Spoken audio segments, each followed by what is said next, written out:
Varicose veins కి సరైన చికిత్స కోసం సంప్రదించండి ఎవిస్ హాస్పిటల్. అత్యంత బాలమతసీ కుసుమ ప్రకాశం దిగ్వాసనం కనకభూషణ భూషితాంగం విస్రస్తకేశమరుణాధరమాయతాక్షం కృష్ణం నమామి మనసా వసుదేవసూనుం. భాగవత కథా సుధా తరువాయి భాగంలోకి వచ్చాం. కృష్ణుడు సుధాముడికి అనేక రకాల వరాలు ఇచ్చి అక్కడి నుంచి బయలుదేరాడు. బలరాముడితో కలిసి గోపబాలుడితో కలిసి మధురా నగరంలో తిరుగుతున్నాడనమాట. ఆ ముందుకు వెళ్తుంటే ఆయనకి ఒక అమ్మాయి ఎదురుపడింది. ఇదేంటంటే చేతిలో పెద్ద పాత్ర ఉందట. పాత్రలో పెద్ద పళ్ళె ఉంది. పళ్ళెల్లో చిన్న చిన్న పాత్రలు చాలా ఉన్నాయి. ఆ పాత్రల నిండా మైపూతలు అంటే గంధాలు అనమాట. పైన రాసుకునేవి క్రీములు లాంటివి అనుకుందాం, లేదా గంధం అని కూడా చెప్పచ్చు. అయితే పాత్ర అది పుచ్చుకుని అట్లా మోసుకుంటూ వెళ్తుంది. దాని ఆమె ముఖం ఎంత అందంగా ఉందోట, మహాద్భుతమైన సౌందర్యంగా ఉంది. కానీ ఎలా ఉంది, ఎలా పొట్టిగా ఉందన్నమాట. ఆమెను చూసి కృష్ణుడు అడిగాడు అనమాట, ఓ పద్మాక్షి, ఎవరు నువ్వు? ఇవన్నీ ఎక్కడికి తీసుకెళ్తున్నావు? నీ పేరేంటి? ఇవి మాకు ఇస్తావా అని అడిగాడు. అవి ఇవ్వు, చక్కగా నువ్వు ఎంతో బాగుంటావు, నీకు బాగా మేలు జరుగుతుంది అన్నాడు. ఓ చక్కందానా అని పిలిచాడనమాట. పద్మాక్షి అని పిలిచేసరికల్లా ఆ అమ్మాయి ఏంది, ఓ సుందరంగా నువ్వు భలే అందగాడివి, కానీ నన్ను వేధించద్దు. ఎందుకంటే అందరికీ అందాలు ఎలా వస్తాయి? నన్ను త్రివక్ర అంటారు, నేను కంసుడి దాసిని.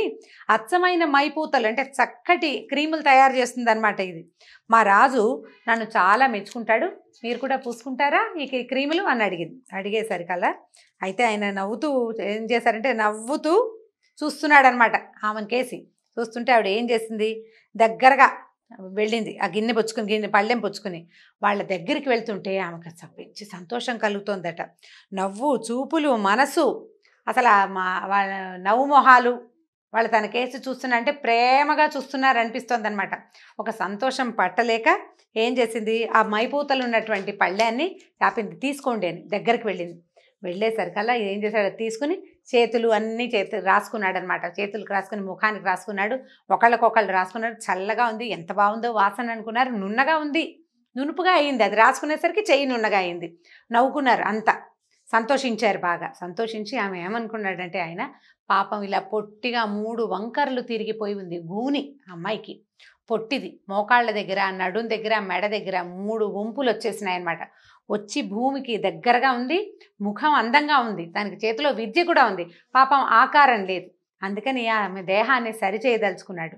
ఏం చేశాడట, కాలు జాచి ఆమె నుంచుంది కదా, పాదం మీద కాలు పెట్టాడట.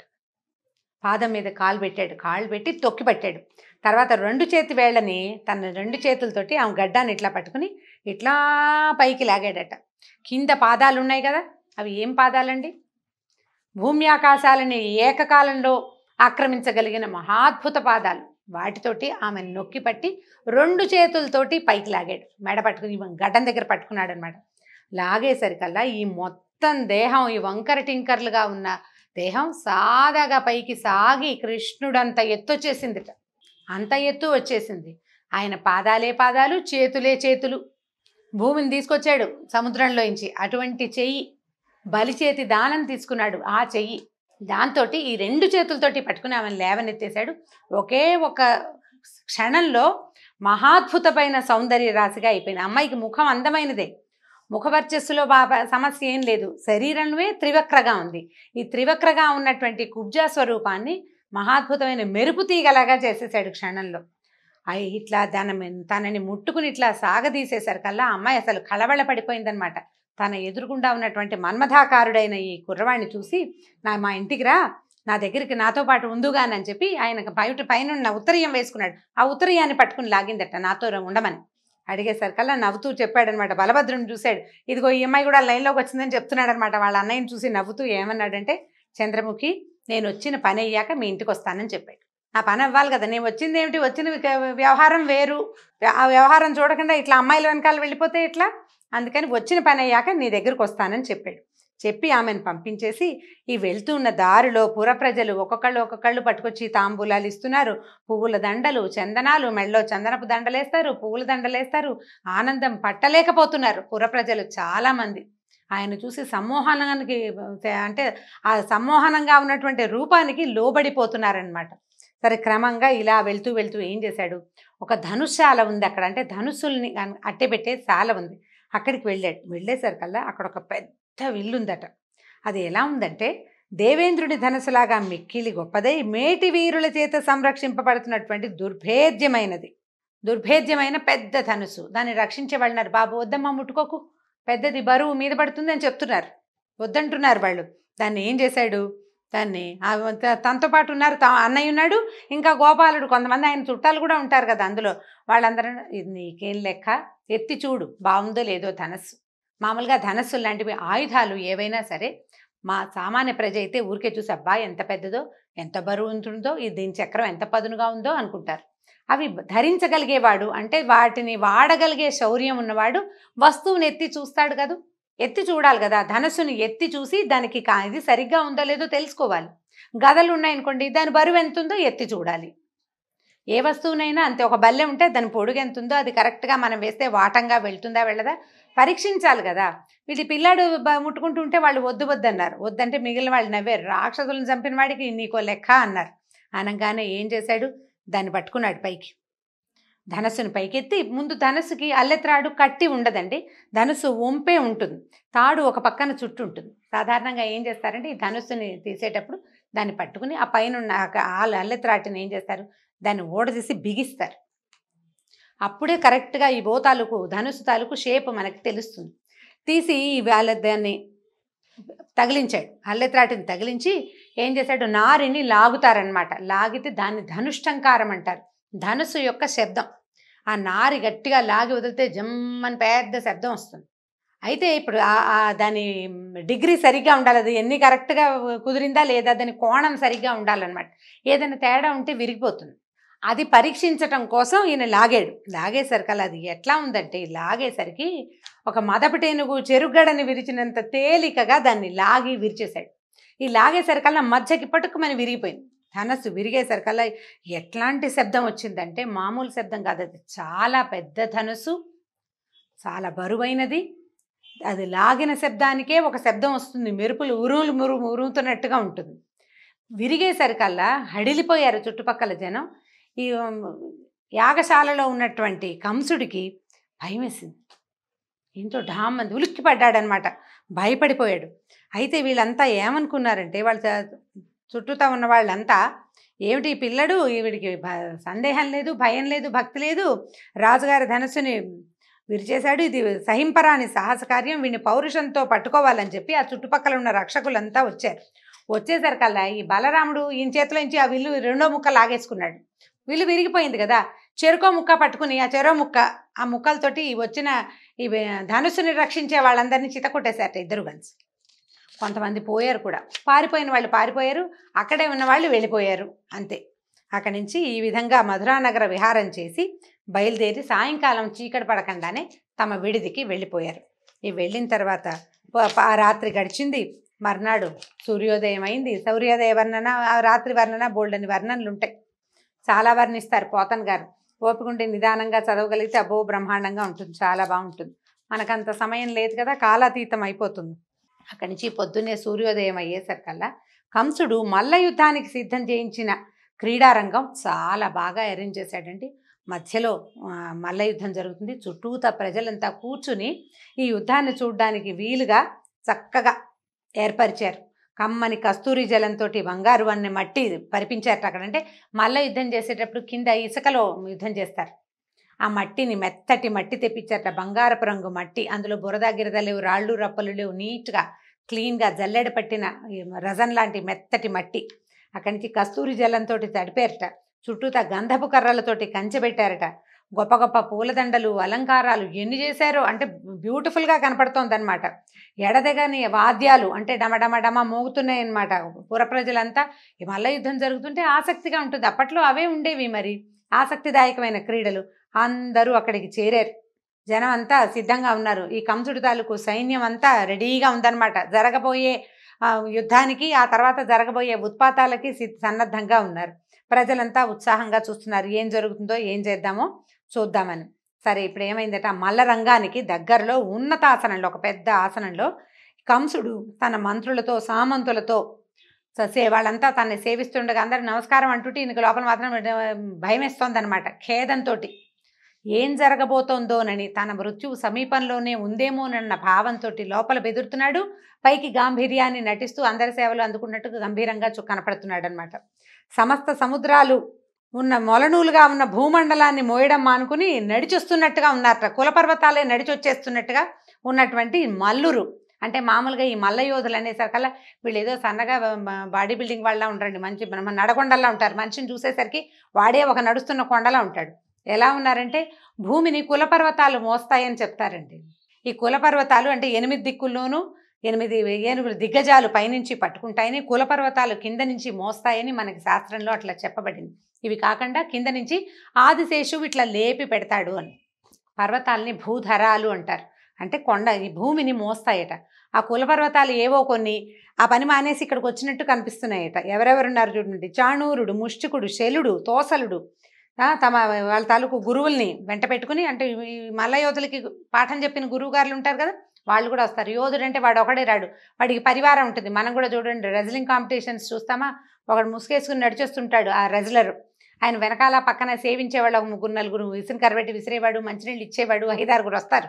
అట్లా వీళ్ళకు కూడా ఒక్కొక్కళ్ళకి ఒక 6-7 ఉన్నారు. వాళ్ళ సొంత గురువులు, తర్వాత శిష్యులు, మంచినీళ్ళు అందించేవాడు, వస్త్రాలు సరిచేసేవాడు, తర్వాత ఏమో ఈ నోట్లో ఏదైనా పళ్ళకి తగలకుండా పెట్టేవాడు, ఆభరణాలు సరిచేసేవాళ్ళు. ప్రతివాడికి ఒక పరివారం ఉంటుందన్నమాట. ఈ పరివారంతో సహా వస్తున్నారు లోపలికి. వస్తుంటే ఎట్లా ఉందంటే డమా డమా డమా శబ్దాలు వస్తుంటే వీళ్ళకి స్వాగతం చెప్పడానికి కూడా ఏదో మంగళ వాయిద్యాలు అవి మోగించరు. ఈ మల్ల యుద్ధాలు అవి అప్పుడు స్మూత్గా ఉండదు. ఉద్రేకాన్ని కలిగించేటువంటి శబ్దాలు, డోలు లాంటివి, అంటే డప్పులు లాంటివి. ఆ శబ్దాలకి కొంచెం మంచి ఉత్సాహభరితంగా గబగబా నడుస్తూ వీళ్ళంతా చేరుకున్నారు. నందురు మొదలైన గోపాలురంతా వెళ్ళి రాజును దర్శించి కానుకలు సమర్పించారు. వీళ్ళు తెచ్చారు కదా బోల్డ్ కానుకలు, అవన్నీ సమర్పించి ఎవరికి అప్పచెప్పాల్సిన వాళ్ళకి అప్పచెప్పేసి ఆయన ఆజ్ఞతోటి పెద్ద పెద్ద ఆసనాల మీద వరుసగా కూర్చున్నారు. సరే, బలరామకృష్ణులు కూడా చక్కగా అలంకరించుకున్నారు. ఇక్కడ ఈ జట్టీలు, భేరీ, నినాదాలు, పైపైన పెద్ద పెద్ద సౌండ్లు వస్తున్నాయి. ఈ డమడమా మోగుతుంది. వీళ్ళకి కూడా ఉత్సాహం వచ్చింది. పిల్లలకు కూడా ఆ మల్లరంగం చూద్దాం అనుకున్నారు. సరే, జంకు గొంకు లేదు. వాళ్ళకేం జంకు, భయం, భక్తి ఏం లేవు అక్కడ. భయభక్తులు ఎవరికి ఉండాలండి? భయపడాల్సిన వాడికి భయభక్తులు ఉండాలి. ఏ భయము లేనివాడి, అంటే అభయం ఇచ్చేవాడికి భయభక్తులు ఎందుకుంటాయి? వాడికి ఏం ఉండక్కర్లేదు. బ్రహ్మాండంగా చూస్తున్నారు. ఎంత బాగుందో చూద్దామని ఏం చేశారట, ఈ రంగస్థలానికి వెళ్ళే దారిలో వాకిలి దగ్గర పెద్ద ఏనుగుందటండి. కువలయాపీడం దాని పేరు. మొదట చెప్పుకున్నాం మనం. ఈ ఏనుగును చూసేసరికి అది ఎట్లా ఉందంటే మామూలువి ఒక 100 ఏనుగుల బలం ఆ ఒక్క ఏనుగుకే ఉన్నట్టుంది. దాని వెనకాల ఓ 10 ఏనుగులు నిలబడ్డా కనపడవు. అదంత పెద్దదనమాట. అంత బ్రహ్మాండంగా ఉంది. విపరీతమైన మదం. దానికి మొహం మీద నుంచి చెమట కారుతూ ఉంటుంది. ఏనుగులు మదం ఎక్కి ఉండటం అనేది ఒక పదం అండి. అయితే మనం ఇప్పుడు దాన్ని ఒక బ్యాడ్ వర్డ్ కింద భావిస్తాం. మదం ఎక్కి ముందు వీడికి అంటే అదేంటో బ్యాడ్ థింగ్ కాదండి. అది నిజంగా ఏంటంటే అది జంతువులలో ఏనుగులకి వచ్చేటువంటి లక్షణం. చెమట పోస్తుందన్నమాట. ఆ చెమట పోసినప్పుడు ఏమవుతుంది, ఒక మంచి సుగంధమే, బ్యాడ్ స్మెల్ రాదు ఏనుగుల చెమట నుంచి. అది క్రమంగా ఏమవుతుంది, అది ఉద్రేకం పెరిగిన కొందికి దానికి కోపము, చికాకు వస్తాయి. దానికి కావాల్సింది దొరికితే కానీ అది ఊరుకోదన్నమాట. ఆ ఏనుగులకు వచ్చే ఉద్రేకాన్నే మదమెక్కటము అనే పదం. అంటే మన మానవులకి కూడా అలాంటి పిచ్చి ఉద్రేకం, ఒళ్ళుపై తెలియనితనం వస్తుందని చెప్పడం కోసం ఆ పదాన్ని మనం రూఢ్యర్థంగా వాడుకుంటాం. కానీ అది ఏనుగుల విషయంలో వాడవలసిన పదం. అక్కడి నుంచి ఇది మొహం మీద నుంచి చెమట కడుతుంది, మంచి తిక్క మీద ఉందన్నమాట. తాను అక్కడ కనపడేసరికల్లా ఏమన్నాడు, ఈ గుమ్మానికి అడ్డంగా నుంచోబెట్టారు. దాన్ని లోపలికి రావాలి కదా. వస్తుంటే, ఓ మావటి, నువ్వు మా వైపు నువ్వు ఏనుగుని తోలాల్సిన పని లేదు, వెనక్కి మరలించు. మా వైపు ఎందుకు తోలుతున్నావు, ఏనుగుని మరలించు వెనక్కి అని గట్టిగా మాట్లాడాడు. ఈ మాట్లాడిన శబ్దం ఎలా ఉందంటే మేఘ గంభీర ఘోష అని చెప్తారు. విష్ణుమూర్తి తాలూకు శబ్దమే ఆయన మాట్లాడితే ఉరిమినట్టు ఉంటుందిట. మేఘంలో నుంచి వచ్చే శబ్దంలాగా ఉంటుంది. ఈ బాలక ఆ రూపంలో ఉన్నప్పటికీ ఆయన కంఠానికి ఏమీ తేడా లేదు. అదే గొంతు. ఆ మేఘ గంభీర స్వరంతో, మా వైపు ఎందుకు తిప్పుతావు, ఏనుగుని వెనక్కి తిప్పు. ఒకవేళ నా వైపు కనుక నువ్వు ఢీ కొట్టించడానికి ప్రయత్నం చేసావా, పిడికిరి పోట్లతో దాన్ని నిన్ను కూడా కైలాసానికి పంపిస్తానని చెప్తున్నాడు. యముడి దగ్గరికి వెళ్తారు మీరు, ఇది తథ్యం, మరలించు వెనక్కి అన్నాడు. అనేసరికల్లా వాడు ఆగల. ఆ మావటి వాడు దాని మీద కూర్చున్నవాడు, వాళ్ళు ఏం చేస్తారంటే చిన్న ఇంతది ఉంటుందండి, అంకుశం అంటారు. అంత పెద్ద ఏనుగుకి అంకుశమే చాలు. అలానం అంటారు. అంటే ఏనుగుని కట్టే స్తంభాన్ని అలానం అంటారు. ఈ అలానం అక్కడే ఉంది. సరిగా వీళ్ళు ఎక్కడైతే ఏర్పరిచారో ఈ మల్ల యుద్ధపు పోటీలు, దాన్ని కట్టే స్తంభం అక్కడే ఉంది. అందుకని అది అక్కడే నుంచు. ఈ పైన ఉండేవాడికి ఇంతే ఉంటుంది సన్నగా, అది దానికి ఒక కొస ఉంటుందన్నమాట. దానికి కుంభస్థలం దగ్గర పొడుస్తారు. ఆ పొడిచే పోటు తాలూకు ప్రెషర్ని బట్టి ఏం చెయ్యాలో ఏనుగుకి తెలుస్తుందన్నమాట. ఈ పైన ఉన్నవాడు ఎదురుగుండా వస్తున్న వాళ్ళ మీదకి వెళ్ళు అని సంకేతం చెప్తున్నాడు దానికి, అది వీళ్ళ మీదకి వస్తుందన్నమాట. ఇప్పుడు ఎప్పుడైతే కృష్ణుడు ఇతన్ని వద్దని చెప్పాడో, మా వైపు చేయొద్దు, నువ్వు పక్కకి మరల్చు, వెనక్కి మరల్చమని చెప్పినా వాడు వినకుండా ఇంకొకసారి దెబ్బ కొట్టి అంకుశంతో దాన్ని ఈయన వైపుకి, వీళ్ళ వైపుకి మరలించాడు, వీళ్ళ మీదకి ప్రేరేపిస్తున్నాడు అనమాట, వెళ్ళి కొట్టేసేయమని. దాంతో ఏం చేశాడంటే జుట్టు చక్కగా ముడేసుకుని ఉన్నాడు, దాన్ని ముడి ఇంకొంచెం బిగించుకున్నట్ట కృష్ణుడు. పీతాంబరాన్ని గట్టిగా బిగించి కట్టుకున్నాడు, పంచ కట్టుకుని ఉన్నాడు కదా పసుపచ్చది, దట్టి బిగించాడనమాట. మంచి మొహం మీదకి ఇట్లా జుట్టు పడుతోందట ముంగురులు. ఆ పడుతున్న జుట్టుని వెనక్కి తోసుకున్నాడు. వెనక్కి తోసి ఏం చేశాడు, అబ్బో శబాష్ శబాష్ అంటున్నారు చుట్టుపక్కల చూసేవాళ్ళు. ఇప్పుడు దట్టి బిగించటము అనగానే ఒక యుద్ధానికి సిద్ధం అవటం, సన్నద్ధం అవటం అనే క్రియ. మామూలుగా ఉండేవాడు మామూలుగానే వెళ్తాడు, జుట్టు బిగించాడు, గోచి బిగించడం అనేది మనం ఇప్పుడు కూడా వాడుకుంటూ ఉంటాం. యుద్ధానికి వెళ్లే ముందు చేసేది అది. మిగిలిన వాళ్ళకి అర్థమైంది ఇతను దాన్ని ఢీకొనబోతున్నాడు అనేది, అతని చుట్టుపక్కల వాళ్ళకి, చుట్టూతా ఉన్న ప్రజలకి కూడా అర్థమైంది. ఏం చేశాడు, ఎట్లా ఉందంటే కొండలని పిండి చేయగలిగేంత సత్తా ఉన్నటువంటి ఆ ఏనుగుని దగ్గరికి వెళ్ళేటట్టు దాన్ని సమీపించాడు. మావటివాడు బాలుడు, చిన్నపిల్లాడు అని సందేహించకుండా కరుణ లేదు వాడికి. కంసుడి ఆజ్ఞానుసారి అయి ఈ గోపకుల శ్రేష్ఠుడైన శ్రీకృష్ణుడి మీదకి దీన్ని ఏనుగుని పూర్తిగా తోసేశాడు. వెళ్ళు ఢీకొట్టమని దానికి ఆజ్ఞ ఇచ్చేశాడు, పైనుంచి పొడిచాడనమాట. ఆయన మీదకి నడిపించేసరికల్లా ఇక ఏమైంది, ఇంకా అక్కడ చుట్టుపక్కల వాళ్ళ అంటే ఈ ఏనుగుల తాలూకు కాపలా వాళ్ళు, మావటి వాళ్ళు ఉంటారు కదా, వాళ్ళంతా కూడా చప్పట్లు కొట్టి ఈ కువలయాపీడాన్ని ప్రోత్సహించారు. సాధారణంగా ఏనుగుల ప్రోత్సాహం దేని మీదకు ఉంటుంది, వ్యక్తుల మీదకి ఉండదండి ఎప్పుడూ కూడా. ఇప్పుడు ఒక ఏనుగుని ఎందుకు పోషించేవాళ్ళు, రాజులు యుద్ధం కోసం పోషించేవాళ్ళు. ఆ యుద్ధం ఎలాంటప్పుడు ఎలా జరుగుతుంది, అవతల కూడా ఏనుగు ఉండాలి, దాన్ని ఢీకొట్టమని ప్రోత్సహిస్తారు, అప్పుడు ఏనుగు వెళ్తుంది. ఈ ఎదురుగుండా ఉన్నవాడు ఏనుగు కాదు, దానికి సగం సైజులో కూడా లేని బాలకుడు. ఇప్పుడు ఒక పిల్లవాడి మీద, ఒక మనిషి మీదకి దాన్ని ప్రేరేపించడం అనేది దానికి అలవాటు లేని పని, అది చెయ్యదు. ఏనుగులకు కూడా కొంత బుద్ధి ఉంటుంది కదా. ఇప్పుడు దాన్ని ప్రేరేపించాలంటే మావటివాడు ఒకడు గుచ్చితే కొంచెం దగ్గరికి వెళ్తోంది కానీ జోరోమని పడిపోవటల. అదే ఎదురుగుండా ఉన్నది ఏనుగైతే ఈ వాటికి ఎప్పుడో కొట్టేసేది. అది ఎందుకు కొట్టలేదంటే ఎదురుగుండా ఉన్నవాడు వ్యక్తిని, బాలుడని దానికి తెలుసు. దాన్ని మరింత ప్రేరేపించడానికి చుట్టుపక్కల ఉన్నటువంటి మావట్లంతా కూడా చప్పట్లు కొట్టి దాన్ని ఎగసన దోశారు, వెళ్ళు కొట్టేసేయమని.